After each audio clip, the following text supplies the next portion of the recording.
오늘은 요엘서 두 번째 시간인데요.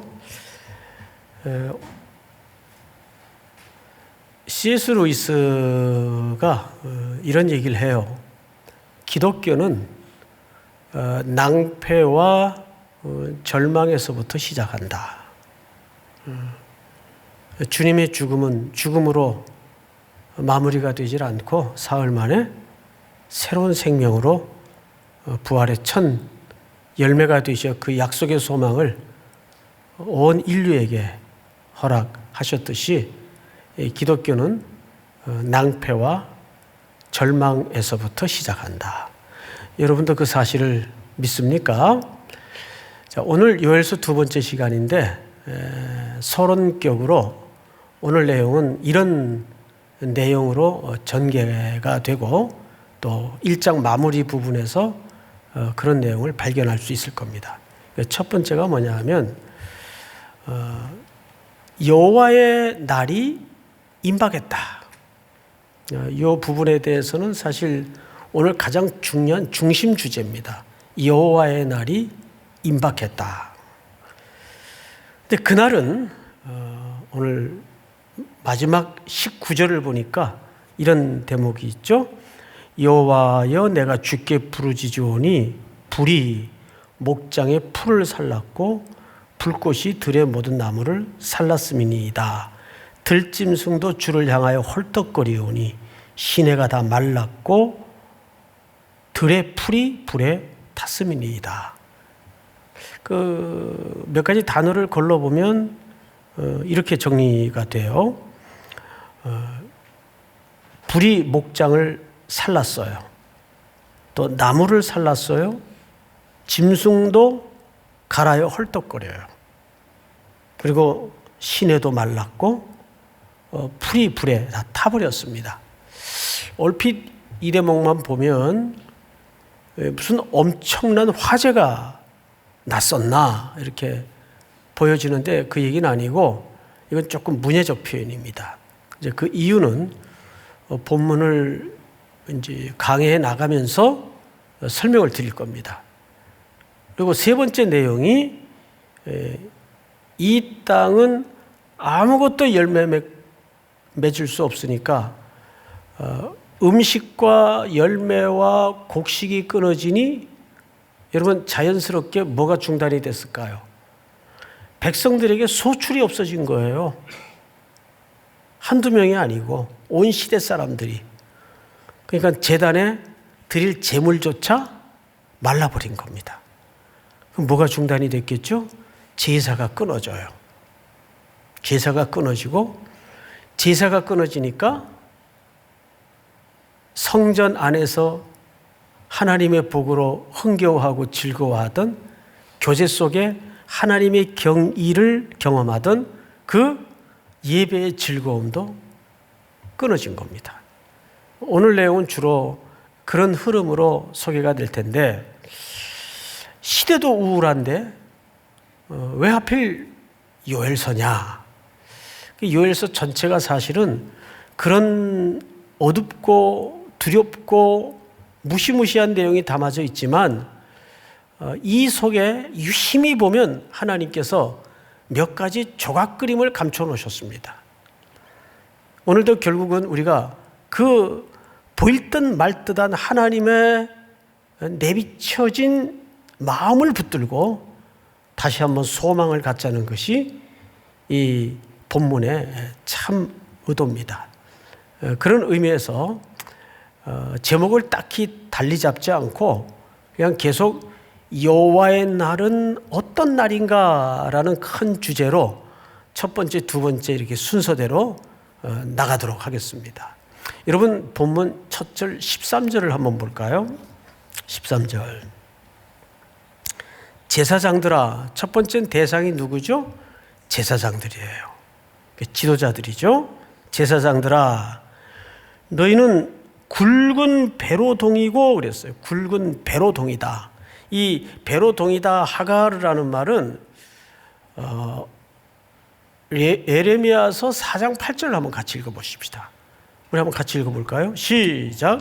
이로 말미암아 너희는 굵은 배를 두르고 애곡하라. 이는 여호와의 맹렬한 노가 아직 너희에게서 돌이키지 아니하였음이라. 네, 이 굵은 배로 동이라 할 때는 이스라엘 백성들이 극한 슬픔 가운데 애통을 표현할 때의 태도예요. 굵은 배로 동이는 거예요. 그리고 이제 본문을 또 보십시다. 동이고 슬피 어떡하라. 울지어다 그랬어요. 울지어다. 이 울지어다라는 말은 사파트라는 말인데, 여러분 이사야 32장 11절을 한번 볼까요? 너희 안일한 여자들아 떨지어다. 너희 염려 없는 자들아 당황할지어다. 옷을 벗어 몸을 드러내고 배로 허리를 동일지어다. 배로 허리를 동이라는 말이 나오는데 옷을 벗으라 그랬어요. 그럼 몸을 드러내라 그랬어요. 이 무슨 언밸런스한 얘기냐 하면 이런 뜻입니다. 고대 유대인들은 깊은 애통이 벌어진 상황 속에서 두 가지 태도를 취했습니다. 첫째는 마지막 부분에 기록된 대로 배로 전신을 동여요. 근데 가슴팍 쪽만 드러냅니다. 그리고 맨살을 쳐요. 그러니까 참회와 회개의 태도를 상징적으로 퍼포먼스하는 거예요. 그래서 맨살을 가슴으로 칩니다. 어쩌면 우리네 정서와 굉장히 그 행동이 유사하죠. 저도 아주 오래전에 어느 이제 집사님, 안수 집사님이셨는데, 그냥 퇴직하면서 회사에서 선물로 준 종합검진 표를 가지고 아내와 함께 검진 갔다가 아주 건강한 줄만 알고 있었는데 간암 말기 판정을 받고 돌아온 거예요. 이제 퇴직해서 조금 이제 편안히 지내려고 야무진 꿈도 계획도 갖고 있었는데 얼마나 마른 하늘의 날벼락 같은 상황이었겠어요. 그 주일날 입원을 해가지고 제가 이제 월요일 새벽에 신방을 갔더니 환자 손을 이렇게 다 침대에 묶어놨어요. 그게 놀래가지고 아내 되는 분에게 왜 이러냐 그랬더니 고개를 돌리시면서 말도 마세요 목사님. 저 가슴 좀 보세요. 환자복 사이로 가슴팍에 맨살이 드러났는데 얘가 멍이 들었어요. 시커멓게. 왜 이러냐고 물어봤더니 어제 이제 수술을 위해서 말기니까 딱 입원을 해가지고 환자복으로 환복을 딱 하고 침대에 누웠는데 그때야 확 현실감이 들어온 거예요. 이 긴가민가 하다가 이게 뭐지 하다가 그러면서 주마등같이 지나온 험난했던 자기의 생애를 반추해 보니까 딱 한 문장으로 정리되는데 밤새 손으로 자기 가슴팍을 뼈가 부러지도록 치면서 헛살았어. 그 손을 묶어놓은 거예요. 하도 그래가지고 집사님도 한줌도 못 자고. 그러니까 유대인들이 베옷을 동이고 가슴을 드러내고 이 가슴팍을 치는 행동이에요. 가슴팍을 치는 큰 슬픔을 표현할 때 지금 뭔가 요엘 선지자가 소개하는 이 시대의 그림이 그래요. 근데 이상한 것은 지난주에도 잠깐 여러분 온라인으로 예배를 드렸을 텐데 이 정도 심판을 얘기하고 이 정도 회개를 촉구했다면 어떤 죄목에 대한 나열이 있어야 될 텐데 일체 개인적인 죄목의 항목이 소개되어 있질 않아요. 기록이 없어요. 그러면 이스라엘 사람들이 개인적으로 죄를 안 지었다는 얘기는 더더욱 아닐 텐데 그 개인적인 죄의 항목을 일일이 지적하는 것보다 더 엄청나게 중요한 명령이 이 속에 우선적이어야 된다는 간절한 마음으로 이 기록을 하는 겁니다. 그런 차원에서 오늘 본문을 좀 보자고요. 몇 절을 보시냐면 13절 중반인데 제단에 수종 드는 자들아 너희는 울지어다. 내 하나님께 수종 드는 자들아 너희는 와서 굵은 베옷을 입고 밤이 새도록 누울지어다. 밤이 새도록 눕다라는 말은 여기 와서 자라 그 말이 아니고 성전에서 자라 그 말이 아니고 성전에서 집중적으로 시간을 보내라 그 말이에요. 집중적으로 성전에서 시간을 보내라. 그리고 이는 소제와 전제를 너희 하나님의 성전에서 드리지 못함이로다. 소제와 전제는 전부 곡식으로 열매가 있어야 드려지는 제사인데 이걸 못 드리게 됐어요. 왜 못 드리게 됐죠? 아까도 말씀드렸지만 소출이 없는데 뭘로 드려요? 음식이 끊어진 거예요. 소출이 끊어진 거예요. 그러니까 자연이 모두 끊어집니까? 예배도 끊어진 거예요. 제단의 제물 드림도 끊어진 겁니다. 여러분 신명기 12장을 한번 우리 볼까요? 제가 읽겠습니다. 오직 너희의 하나님 여호와께서 자기의 이름을 두시려고 너희 모든 지파 중에서 택하신 곳인 그 기실 곳으로 찾아 나아가서 6절 시작. 너희의 번제와 너희의 제물과 너희의 11조와 너희 손의 거제와 너희의 서원제와 낙헌 예물과 너희 소와 양의 처음 난 것들을 너희는 그리로 가져다가 드리로. 거기 곧 너희 하나님의 여호와 앞에서 먹고 너희 하나님 여호와께서 너희의 손으로 수고한 일에 복주심으로 말미암아 너희와 너희의 가족들이 뭐할지니라 즐거워할지니라. 이게 뭘 얘기하냐면 이스라엘 백성들의 최고의 경의의 희열은 경이로움과 기쁨은 하나님이 주신 복을 하나님 앞에 표현하면서 성전에서 그 제사를 드리는 가운데 주시는 공동체의 기쁨. 우리가 지금 그걸 잃어버리고 살잖아요. 그게 최고의 복으로 알고 있단 말이에요. 음식이 끊어지니 소출이 끊어지니 음식이 끊어지고 제단에 드릴 제물이 끊어져요. 제사가 끊어지고 제사가 끊어지니 그 성전에서 공동체가 경험했던 하나님의 기쁨의 경이로움을 경험하지 못하는 그것도 끊어진 거예요. 즐거움과 희락과 웃음소리가 멈춰버린 거예요. 오늘날 지금 세계 교회의 정황을 이보다 더 정확하게 설명할 수 있을까요? 이 똑같은 상황입니다, 지금. 제가 이 본문을 묵상하면서 요즘 말로 아주 소름이 끼칠 정도로 야, 어쩌면 이 요엘 선지자의 글은 이 시대의 정황과 이렇게 닮아 있을까?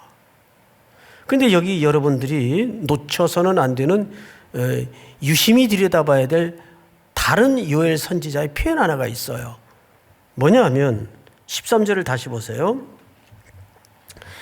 제사장들아 너희는 굵은 배로 동이고 슬피 울지어다. 제단에 수종드는 자들아 너희는 울지어다. 내 하나님께 수종드는 자들아. 여기까지는 별 이상 없어요. 요엘 선지자가 하나님을 무슨 하나님? 내 하나님이라고 그랬어요. 그런데 후렴구에 가서 너희 하나님의 성전에서 드리지 못함이로다. 여기서는 내 하나님이에요? 누구의 하나님이에요? 너희 하나님. 누구 보고 지금 하는 얘기죠? 제사장들. 그러면 자, 화면을 좀 여러분 봐주시기 바랍니다. 요엘 선지자의 언어 표현을 빌리자면 내 하나님이 따로 있고 제사장들의 하나님이 따로 있다는 얘기입니까? 아니라면 어차피 한 하나님일 텐데 왜 이렇게 다른 표현을 썼을까? 왜 내 하나님이라 그랬다가 후렴구의 제사장들에게 뭔가를 강조할 때는 너희 하나님이라 그랬을까요? 여기에는 아주 그 요엘 선지자 입장에서의 제사장들에 대한 깊은 경고의 메시지가 담아져 있는 겁니다. 너희 하나님이라는 것은 제사장들에게 주신 하나님의 직무를 강조하는 겁니다. 요엘은 제사장이 아니죠. 요엘은 여기에서 뭘로 사실상 등장하냐면 선지자로 등장을 해요. 선지자. 그는 제의적인 용어를 익숙한 걸로 봐서 제사장일 수도 있는데 요엘은 이 시대에 맡겨진 그의 본연의 직무는 뭐예요? 선지자예요. 그래서 내 하나님과 너희 하나님을 의도적으로 구분하고 있는 것은 사실상 나는 내가 할 역할이 있다, 이 시대에. 근데 너희 하나님, 너에게 직무를 주신, 무슨 직무죠 그것이? 제사장의 직무를 주신. 지난주 제가 첫 번째 서론겸 요엘서를 말씀을 나누면서 여기에 제사장은 신약식, 오늘식으로 해석을 하자면 우리 모든 성도들을 포함한 얘기라고 말씀을 드렸어요. 베드로 사도가 분명히 구약의 제사장의 의미를 어떻게 확대 재해석했죠. 왕 같은 제사장들아. 베드로 사도의 글에 나와 있어요. 너희는 다 택하신 족속이요 왕 같은 제사장이라. 그러니까 요엘 선지자는 이 아픈 경고를 전해야 되는 선지자의 역할을 내 하나님께로부터 맡았지만 너희 하나님, 제사장의 하나님은 제사장들에게 무슨 직무를 주었다는 뜻입니까? 제사장은 뭐하는 사람이에요? 하나님과 백성 사이에 섬김과 시대의 예배를 가르치고 집례하고 책임 맡은 사람들이에요. 그래서 너희 하나님 이렇게 표현한 거예요. 자, 그런데 14절을 한번 보세요. 너희는 금식일을 정하고 성회를 소집하여 장로들과 이 땅의 모든 주민들을 너희 하나님 여호와의 성전으로 모으고 여호와께 부르짖을지어다. 자, 13절은 간단히 얘기해서 회개와 애통을 강조했어요. 울지어다. 근데 어느 정도 울음이 필요한가 하면 베옷을 동이고 가슴을 칠 정도의 회개가 필요한 거예요. 그런데 여기에 방금 말씀드린 것처럼 개개인적인 어떤 심판과 멸망당해야 될 내용이 지적되어 있질 않습니다. 그리고 14절에 뭘 강조하죠? 공동체의 제의적 회개를 강조해요. 지난주 표현했던 언어죠. 자, 잘 보세요. 너희는 금식일, 이게 원래는 이제 히브리 말을 보면 카도시, 거룩한 날이라는 뜻입니다. 거룩한 날을 정하고 성회를 소집하여 장로들과 이 땅의 모든 주민들을, 자, 처음에는 제사장으로 시작했다가 이 회개의 촉구가 어느 영역까지 지금 확대되어 가고 있습니까? 모든 주민들, 모든 백성들, 장로들과 모든 백성들까지 뭐 하라는 겁니까? 모여서 회개하라는 거예요. 이것을 지난주에는 공동체의 제의적 회개라고 말씀을 드렸어요. 아무리 이스라엘이 타락을 해도 거짓 마음으로 마음이 없는 제물이라도 형식적인 예배는 지키려고 했어요. 그런데 요엘이 이 메시지를 선포하던 시대는 그 형식마저 무너진 겁니다. 그 형식마저 깨져버린 겁니다. 여러분, 형식이 깨지면 뭐죠? 내용을 담을 수가 없어요. 그래도 이스라엘 백성들이 5,000년 이상의 유구한 역사를 유랑하며 전 세계의 디아스포라가 되어 뿔뿔이 흩어져 살았지만 그 민족들이 기적처럼 1900년대 초에 저 팔레스타인 땅에 나라를 건설할 수 있었던 이 경이로운 역사적 사건은 왜 가능했는가? 많은 학자들의, 역사학가들의 평가와 연구가 있지 않습니까? 그 중에 대표적인 것이 뭐예요? 종교적 전통이에요. 그리고 토라예요. 그리고 그들의 절기 문화예요. 그건 뭘 얘기합니까? 어느 시대, 어느 자손, 어디에 살든지 어떤 상황 속에서도 그들은 전통과 형식을 목숨처럼 붙들었기에 내용이 유지될 수 있었던 겁니다. 그런데 이 시대는 그 공동체의 제의적 예배 행위마저도 중단되고 끊어지고 멈추어진 참 노답의 시대였어요. 답이 없던 시대였어요. 그리고 성경을 한번 볼까요? 하나님은 요엘 선지자를 통해서 이제는 그 회개를 촉구하는데 어떤 방식의 회개를 촉구하냐 하면 먼저 공동체의 제의적 회개를 촉구하는 거예요. 그러니까 중요한 동사를 씁니다. 날을 정하고 성회를 소집하고 성전으로 모으고 여호와께 부르짖을지어다. 요즘도 이제 그런 생각을 합니다만은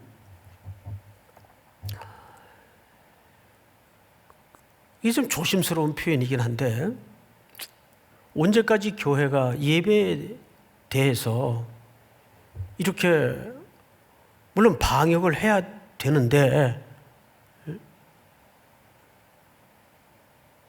이렇게 획일적으로 그어되는 기준에 따라서 예배를 중단해야만 하는가? 성도의 교제가 중심인 만남을 멈춰야만 하는가? 좀 고민스러워요. 혼란스러워요. 그게 지금 목회자들이 이거 옳게 하고 있는가 하는 좀 두려운 생각도 들고요. 뭐 오늘 또 저녁에 발표를 하겠죠. 근데 제 마음속에는 발표를 어떻게 하든 이제 우리 교회 방침에 따라서 이제는 뭔가 성도들에게 기준을 함께 해야 되겠다는 각오는 갖고 있습니다. 여기서 섣불리 지금 예배 시간이기 때문에 말씀을 드릴 수는 없지만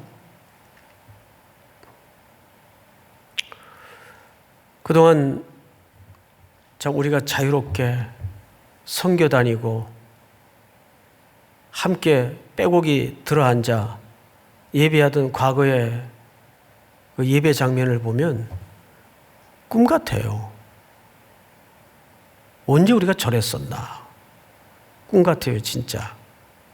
그러나 분명히 하나님께서 오늘 우리에게 그날을 소망하고 약속하고 있습니다.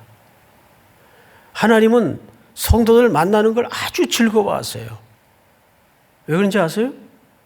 형제가 연합하여 동거함이 어찌 그리 아름다운고. 이거 누가 어디에 기록된 얘기입니까? 시편에 기록된 얘기예요. 형제가 연합하여 동거함이 어찌 그리 아름다운고. 그리고 하나님도 삼위 하나님은 늘 교제 가운데 계십니다. 늘 함께 하는 걸 굉장히 기뻐하세요. 성도는 기본적으로 함께 해야 돼요. 그리고 그 함께함 속에서 주시는 격려와 기쁨과 감사와 배움과 교훈이 얼마나 놀랍습니까? 자, 우리가 16절을 보십시다. 슬프다 그날이요 여호와의 날이 가까웠나니. 자, 이제 가장 중요한 본문에 우리가 이르렀습니다. 우리말 성경에는 지금 슬프다 그날이요가 한 번 되어 있는데 70인역이라는 성경에는 이게 3번씩 나와요. 슬프다 그날이요, 슬프다 그날이요, 슬프다 그날이요. 애통의 초절정을 소개하고 있는 거죠. 그런데 여호와의 날이 어쨌대요? 여호와의 날이 가까웠나니 그랬어요. 자, 이 부분이 여호와의 날이 중요한 주제이긴 한데 여기서 오늘 초점은 가까웠다는 게 무슨 뜻일까? 두 가지 의미가 있습니다. 첫째는 이 가까웠다는 말은 불현듯 갑자기 저항할 수 없는 시간. 예수님도 자신의 오심을 어떻게 소개했죠? 도적이 옴같이 어느 날 갑자기. 그러니까 이건 분명 시간의 문제인데 그 시간이 어떤 시간인가 하면 어느 날 갑자기 불현듯 저항할 수 없는 시간이에요. 주님은 그렇게 오신다는 거죠. 그런데 여호와의 날이 그렇게 오신답니다. 그리고 그 날이 가까웠대요. 근데 여기 가까웠다는 말에 또 한 측면에 중요한 메시지가 있어요. 여러분 살면서 이런 얘기 많이 들어보셨죠? 아주 소름 돋고 끔찍하고 정말 머리를 흔들고 눈을 감아버리고 싶은 어떤 보도나 사건을 보면 우리 피차 뭐라 그럽니까? 말세야. 정말 종말이 가까웠나 보다. 그런 얘기를 해요. 그러면 그거는 지금 느끼는 겁니까? 지금 안 느끼고 느낄 겁니까? 지금 느끼는 거란 말이에요. 예?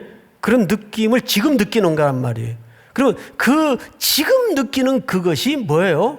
이미 여호와의 날이 들어와 있는 거예요. 그 조짐이 이미 들어와 있는 거예요. 무슨 뜻인지 알겠어요? 우리가 어느 한 방향에 하늘에 노을이 지면 구름이 끼면 비가 오겠구나 알듯이 우리가 시대를 보면 알잖아요. 저런 상태로 와서 이게 정말 다 됐구나. 쟤 다 됐구나. 그게 느껴요. 그 지금 현재 느끼는 거 아니에요. 근데 아직 어떤 팩트적인 사건은 오지 않았지만 현재 느낌으로써 이미 그날은 와 있는 거예요. 그래서 여호와의 날이 가까웠다는 뜻은 시간적인 물리적인 의미도 있지만 이건 현재성을 얘기합니다. 예수님이 십자가에 창조주께서 십자가에 죽으시는 그 순간부터 성경은 뭐라고 규정하고 있죠? 종말. 종말이에요. 그때부터. 이것이 우리 개혁주의 입장에서의 종말관입니다. 주님 다시 오실 때까지 그 종말은 지금 진행되고 있어요. 지금이 여호와의 날이에요. 자, 그러면 이 여호와의 날을 성경에서는 어떻게 소개하는가? 자, 16절을 보세요. 15절을 마저 설명을 드리고 16절로 넘어가겠습니다. 가까웠나니 곧 멸망 같이 전능자에게로부터 이르리로다. 여기 멸망이라는 말은 이 말은 이제 원문을 보면 아주 재밌게 표현되어 있는데 멸망이라는 말은 우리 모니터의 성도님들과 이 본당에 있는 형제자매들 한번 따라서 하십시다. 멸망이라는 말은 무슨 뜻인가 하면 히브리 말로 쇼드. 예, 쇼드. 근데 그 뒤에 전능자라는 말이 나와요. 전능자. 전능자라는 말이 샤다이. 뭐가 비슷하죠? 쇼드와 비슷한 음을 가지고 있어요. 이걸 보통 히브리어에서는 워드프레이라고 합니다. 말놀이. 이 말은 무슨 뜻인가 하면 일부러 이 쇼드와 전능자에 해당하는 샤다이를 연결시켜 조어를 문장을 만들므로써 이 멸망의 모든 주권은 하나님께 있다는 것을 기억해야 하도록 강조하는 거예요. 쇼드와 샤다이. 성경을 잘 보세요. 멸망. 그 다음에 뭐라 그랬죠? 15절. 멸망같이 전능자에게로부터 이르리로다. 그러니까 이 심판의 주도자와 주권자는 누구시라는 얘기입니까? 샤다이. 쇼드의 주권자는 샤다이예요.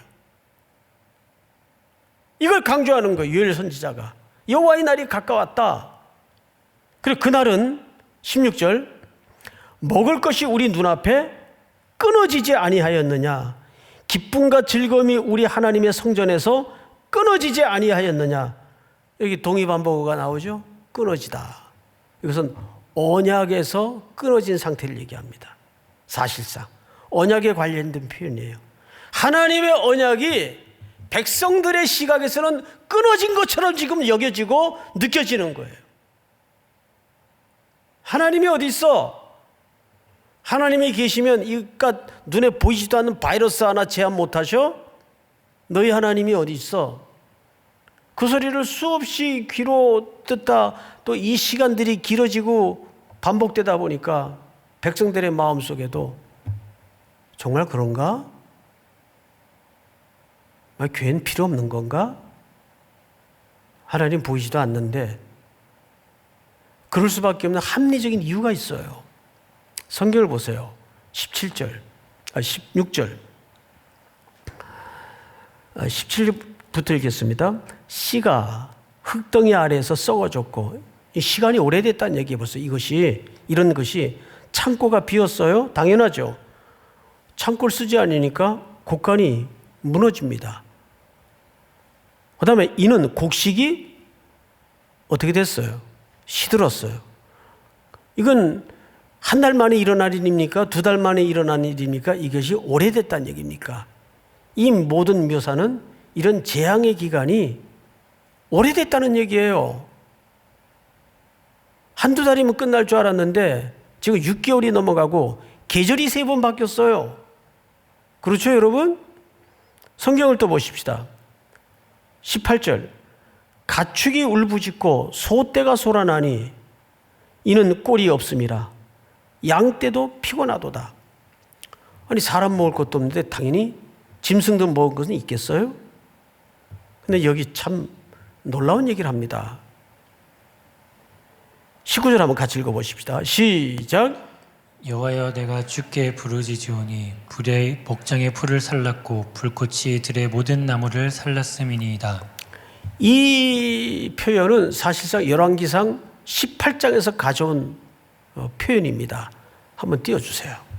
여호와여 내게 응답하소서. 내게 응답하소서. 이 백성에게 주 여호와는 하나님이신 것과 주는 그들의 마음을 되돌이키심을 알게 하옵소서. 이게 무슨 얘기일까요? 지금 이 백성들이 뭔가 하나님을 떠나 있어요. 엉뚱한 데 간구하고 엉뚱한 데 구원을 구하고 있어요. 이 시대는 지금 3년 6개월 동안 하늘이 닫혀서 비가 오지 않던 시대입니다. 이스라엘 역사에 유례없는 끔찍한 시대였어요.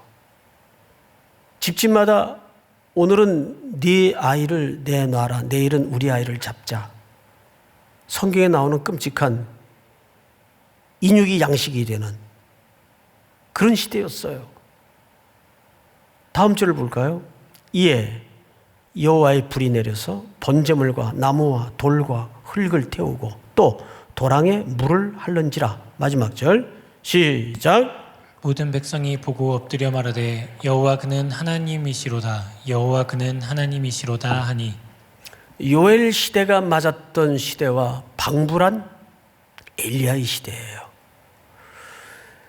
이 엘리야의 기도를 들어보면 지금 하나님께서 이 나라의 우상 숭배에 대한 분노로 노기가 가득하여 3년 6개월 동안을 하늘을 닫아 온 땅이 거북이 등짝 마냥 쩍쩍 갈라지고 모든 것이 불에 사르듯 다 타고 없어졌는데, 그 말은 불이 났다는 의미보다는 비정상적인 팔레스타인의 태양이 대지를 오랜 세월 뜨겁게 달구니까 다 타버리죠. 다 불살라져 버리죠. 그런데도 850명의 우상을 섬기는 제사장들이 있었어요. 그리고 이스라엘의 대부분의 백성들은 참되신 하늘을 닫고 열 수 있는 여호와를 찾지 않고 그 우상 숭배의 대상인 바알을 쫓았어요. 가나안들의 신들을 쫓았어요. 그 비통한 심정을 가지고 엘리야가 기도했던 내용이에요. 지금 그러면 요엘 선지자는 왜 하필 이 시대에 엘리야 시대의 패턴을 차용하여 성경을 기록했을까요? 이유는 명확관합니다. 이 시대도 엘리야 시대와 똑같았다는 얘기예요. 이런 재앙의 시간이, 재앙의 상황이 지속 반복 오래됨에도 불구하고, 그래서 마땅히 모든 백성들이 하나님께 돌아와야 될 상황이었음에도 불구하고 그들은 계속하여 우상에 그들의 생명과 안위와 먹거리를 구하고 있었어요. 엘리야 시대나 이 시대나, 아니 오늘날의 시대나 다르지 않아요. 우리는 이 코로나19라는 비상한 시대를 맞으면서 교회가 스스로 먼저 분리하고 배제하고 남 탓하고 이런 일들을 먼저 했어요. 마땅합니다, 주님. 이 모든 시대적 재앙은 우리의 죄악입니다. 우리가 베옷을 동이고 가슴을 치며 자복합니다. 이런 회개와 공동체의 제의적 통해자복이 일어나도 시원치 않았을 판인데, 딱하게도 우리는 먼저 그러지를 못했어요.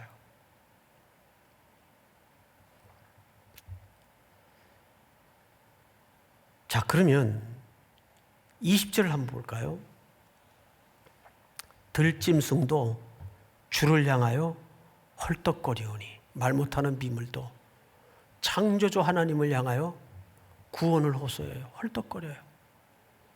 이건 하나의 중요한 문해적 표현인데, 여러분 이런 말 가끔 하죠.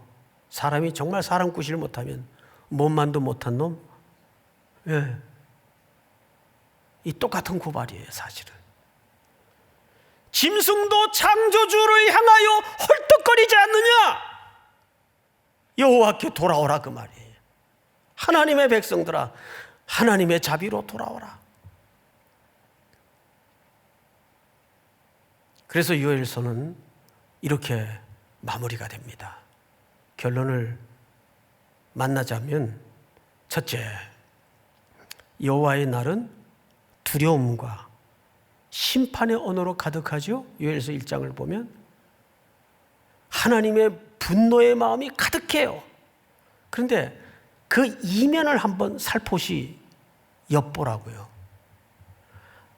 여기 우리 그 형제자매들이 앉아 계신데, 나랑 아무 상관없는 이성이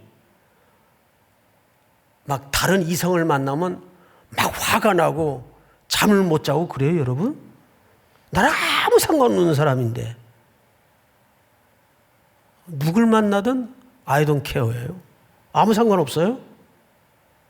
그런데 하나님이 모든 이미지와 모든 언어를 다 동원해서 하나님의 분노를 드러내셨어요. 두렵고 심판의 날임을 강조했어요. 그러면 그 이면에 하나님이 지금 무슨 마음을 살포시 우리에게 들추어 보여주고 싶은 걸까요? 나 너희 없으면 못 사는데, 난 너밖에 모르는데 너 왜 한눈 파니? 제발 좀 돌아와라. 돌아와라. 내게로 돌아와라. 이 하나님의 지침이 없는, 끊임이 없는 우리를 향하신 헤세드의 사랑, 하나님의 자비의 마음이 이 극렬한 분노의 언어 속에 감춰져 있는 거예요. 우리가 성경을 읽다가 그 마음을 보지 못하면 성경은 허들른 거죠. 아니 나랑 아무 상관없는데 뭐 누굴 만나든 뭔 상관이에요 도대체. 거기 열내고 불낼 일이 뭐 있겠어요. 그런데 내 사랑하는 자이니까, 내 자녀이니까 아무한테나 절하고 아무한테나 먹거리를 구하는 것은 견디질 못하는 거예요, 하나님께서. 에? 이것이 두려움과 심판의 언어로 가득한 여호와의 날에 감추어진 슬쩍 일부러 내비치시는 하나님의 마음이에요. 이 시대와 우리를 향한 마음이라는 걸 잊어버리지 마시기 바랍니다. 두 번째, 요엘 선지자는 공동체의 제의적 회개를 촉구합니다. 우리가 너무 자유롭게 바쁘면 못 드리고 또 시간 남으면 드리고, 예배는 바쁘면 못 드리고 시간 남으면 드리는 것이 예배가 아닙니다. 어떤 상황 속에서도 부르신 그 현장이 내 예배의 자리고 예배의 처소가 돼야 돼요. 이게 무너졌단 말이에요 지금.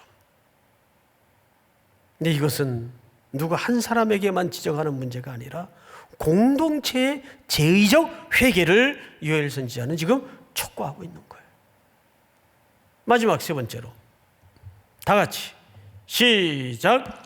심판과 회개 후에는 회복이 있으며 그 회복은 예전과 더 높고 새로운 회복이 될 것이다. 아멘. 우리 모니터에 예배하는 모든 성도님들도 다 같이 아멘. 하나님께서는 분명히 우리가 여호와께로 돌아오면 그분도 반드시 우리를 향하여 얼굴을 돌리신다고 약속해 주셨습니다. 그 회복의 날이 다가올 때 더 새롭고 더 견고한 회복으로 우리 모두를, 한국교회를, 성도 한 사람 한 사람을 새로이 이끄실 것을 확신합니다. 다 일어나십시다. 아무것도 두려워 말라.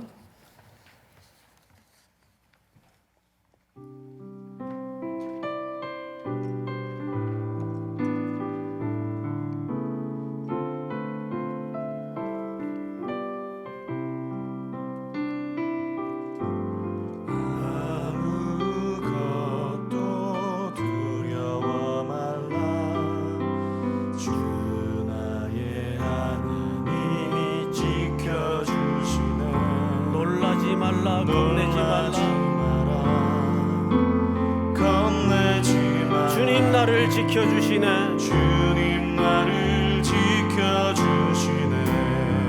아무것도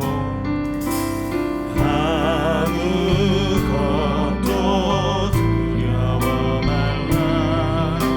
주 나의 하나님 지켜주시네. 놀라지 마라. 겁내지 마라. 주님 나를 지켜주시네.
지금은 우리 구주 예수 그리스도의 은혜와 하나님 우리 아버지의 높고 깊고 넓으신 사랑하심과 성령님의 교통 교제하심이 오늘 머리 숙여 경배를 드리는 모든 성도들, 해외, 군에 출타해 있는 가족들, 태중의 생명까지 영원토록 함께 있을지어다. 아멘.